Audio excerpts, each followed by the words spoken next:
Hi everyone, this is January 7th, 2025, and I've been posting these videos as a form of therapy to recover from the trauma of watching the British Columbia New Democratic Party government lock up my little brother in his group home, my little brother Paul Kierans with Down syndrome, for 588 days. And then Paul died alone among strangers who didn't understand his speech at Burnaby Hospital.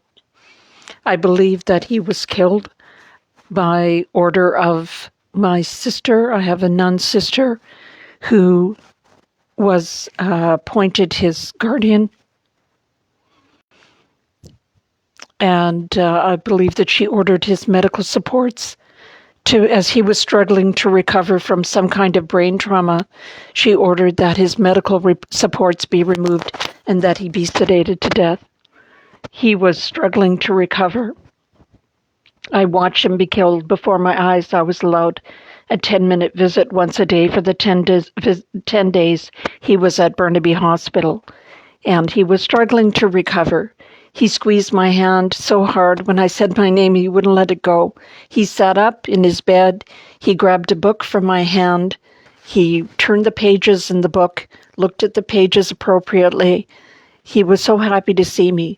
But when she discovered that I knew she was being investigated by the Burnaby RCMP for fraud and forgery regarding this representation agreement that the BC government and my brother's group home and she had created to take away all his civil rights. When she found out that that I knew she was being investigated, she ordered that his medical supports be removed and that he be sedated. And he was recovering, but he couldn't handle having his ventilator. He was on a ventilator in a normal hospital room.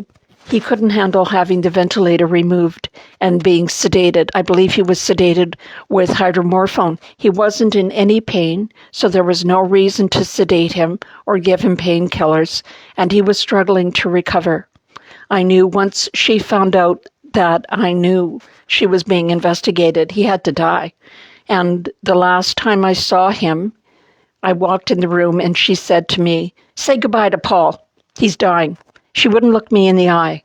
And as former psychologist, I can tell you there's nothing more telling than someone more telling of misdeeds than someone refusing to look you in the eye. So I've been posting these videos. I have a hearing next week at the BC Court of Appeal. No, it wasn't bad enough that my sister killed my brother in front of me, locked him up for 588 days with no visits from me, one of the handful of people in the world that understood his speech and communication. They locked him away in a group home for 588 days and then killed him right in front of me. His death is also being investigated by the police. I complained to the British Columbia coroner, and I understand I've been in communication with the police, and they are investigating my brother's death.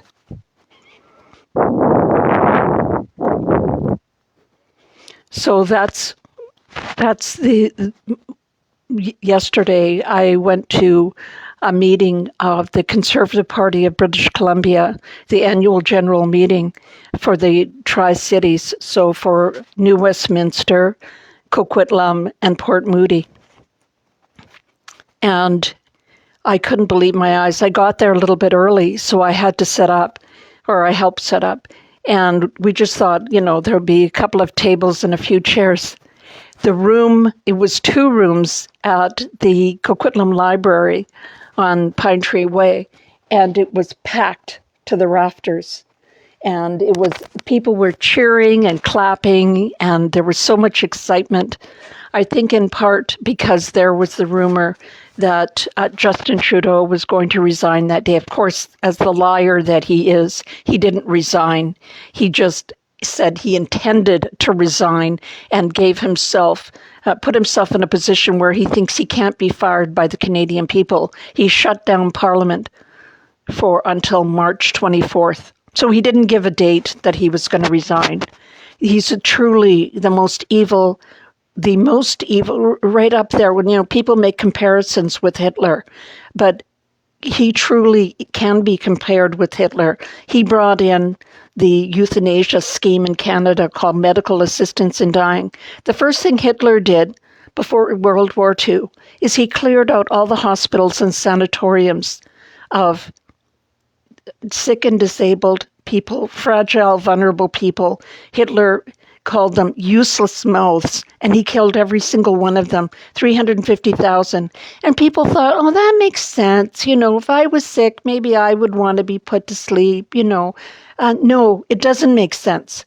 With our Christian, Judeo-Christian background, we know that God gives life, and it belongs to the person, and no one can take it away. And it's just blatant.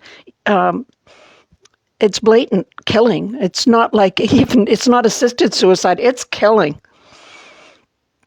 I watched my brother be killed right before my eyes. He was sedated to death. But anyway, so this was very exciting. The meeting of the, the Conservative Party of British Columbia. I've been a member of all three parties. Back in the 70s, I worked on Sven Robinson's campaign. He was the first New Democratic Party member of Parliament. And then more recently, I actually helped in Justin Trudeau's 2019 campaign. But as soon as I discovered this euthanasia scheme and how far it went, and how, that's the thing Stephen King said about murder. Murder is like potato chips. You can't stop with just one. They keep on expanding and expanding and expanding the kind of people they will kill. And I used to do divorces for a living, and I know how hard it is to get a divorce in Canada. You have to wait a year. You have to have all your paperwork done. It has to be approved by a judge. And they took pride in bouncing 50% of the divorces that we submitted to them. But to be killed by the state in Canada, all that's necessary is the signatures of two people and the person themselves, the victim themselves. And in my brother's case, he was not ever capable of consenting to being killed. He was struggling. I know him. I grew up with him, and he was struggling to recover. He loved life, and life dealt him terrible blows. So I just wanted to briefly touch upon the statement by Donald Trump today that he's going to continue with his plans to annex Canada. And, and I just think I started off hating the guy back in 2016. But then I could see, with the border invasions, and isn't it ironic that the reason that Trump won this most recent election on November 5th of 2024 is because of the invasion of the United States by foreigners. And the first thing he says he wants to do is to annex Canada and have his country invade our country. Well, there's not a lot of things I would die for. I would have died for my brother, but I would die for my country. He's sadly mistaken if he thinks that Canada does not have an identity. Canada was the first amalgamation of European settlement in Newfoundland 1,000 years ago.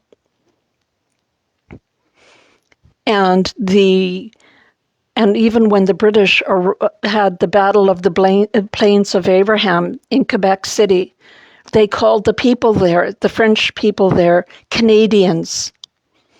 So the first settlements of Europeans in North America was in Canada. We've been around. I was just listening to the Huron Carol. It's the oldest carol in the world. The oldest Christmas carol in the world was written near where my grandmother grew up in Midland, Ontario. And it was written by Father Jean de Brébeuf, one of the Canadian saints. So, fuck you, Donald Trump, if you think you're going to take over my country. But we have made ourselves susceptible, just as Hitler made Germany susceptible to invasion. This evil Trudeau made Canada susceptible to invasion because people think it's an excuse to invade us and that we have no sovereignty. If we can't take care and protect our most vulnerable citizens, we have no right to even exist. So the first thing that Pierre Poilievre must do, and he should say so now, is he's going to roll back medical assistance in dying, and there will be no more. I just had somebody post a comment on one of my Facebook posts saying, oh, I would be happy to have MAID if I'm having trouble. Well, you know what? Kill yourself, but don't use my tax dollars to kill you. And don't destroy the fabric of my society and put all vulnerable and disabled people at risk. There's a reason for 40,000 years that human beings didn't kill their sick and vulnerable loved ones. There's a damn good reason for it. And we're seeing that reason right now with these horrible musings of Donald Trump. You know, we've brought this down upon ourselves. Although I never voted for killing vulnerable people. Medical assistance in dying. What a euphemism. It's like every euphemism. I'm sure that Hitler had he like I said, he called sick and vulnerable people, disabled people, useless mouths.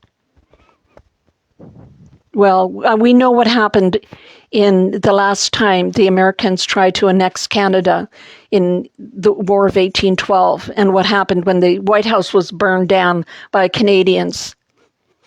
The Americans tried to burn down York, which is now Toronto. And so Canada went down to Washington and burned down the White House and all the federal buildings in Washington. But the first thing that we need to do is get rid of medical assistance in dying. It's fundamental precepts of Judeo-Christian culture that we do not kill our sick and vulnerable people. And pretend that it's medical assistance. The word medical comes from the Greek to heal. You don't heal anybody by killing them. And if we need to get rid of national medical care, then so be it. And if we have to have where people can pay for their own medical care if they want, that's fine. With the free market system, I don't care. But the bottom line is where we draw the line in the sand is killing people. Anyways, that's all I have to say for today. Take care, everybody.